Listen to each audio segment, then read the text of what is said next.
fucking hands up.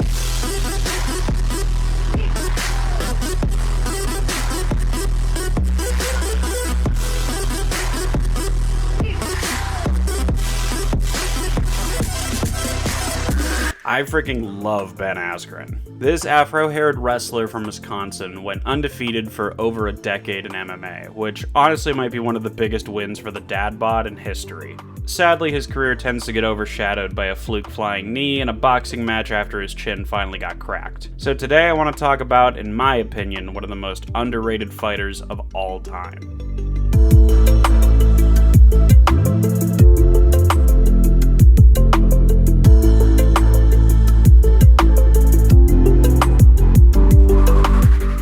Ben was different than almost any other wrestler in MMA history. Other grapplers used their striking as a means to an end, while Ben's style was literally 100% wrestling. You weren't going to find him testing out his jab in a title fight like Khabib. He wasn't going to suddenly develop dynamite in his hands like Oliveira, and he didn't have access to Mexican supplements like Johnny Hendricks did. He didn't utilize a lot of head movement, he rarely threw strikes on his feet, and he moved like a super heavyweight. But what he did have was elite wrestling skills, one hell of a squeeze, and an unwavering commitment to his ground game. It's almost like he set out to prove wrestling is all you need in MMA to be a champion. Every Ben fight for a decade played out exactly the same. His opponent would talk about how they're not scared of being taken down, about how good they are off their back, and about how you need to be more well-rounded than a pure wrestler to win in MMA. And then this would happen.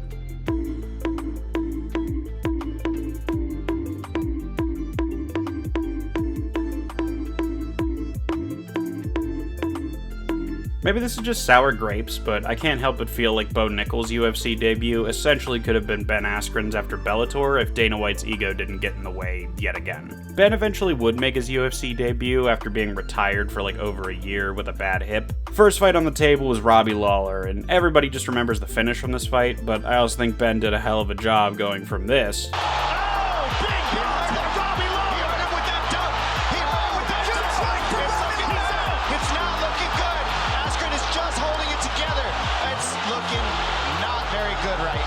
to this in about 2 minutes. Guy was just a goddamn zombie. Also, I love Robbie Lawler, but he was not getting out of that goddamn choke. This would go down as the last win of Ben Askren's career, but it was nice for him to have one last moment of greatness, and it was against a former UFC champion, a caliber of fighter Ben had heard for years he wasn't capable of beating. But I think Ben is one of the last of a dying breed in MMA, which is the pure specialist. I mean, you have guys like Damian Maia still hanging on, you have guys like Wonder Boy still hanging on, but there are very few guys in MMA nowadays that stick to one thing, and Ben was among the best at doing that. I still think that Ben, after Bellator, could have potentially been a UFC champion. But despite his career having plenty of what-ifs, I consider Ben Askren to be one of the greatest welterweights of all time.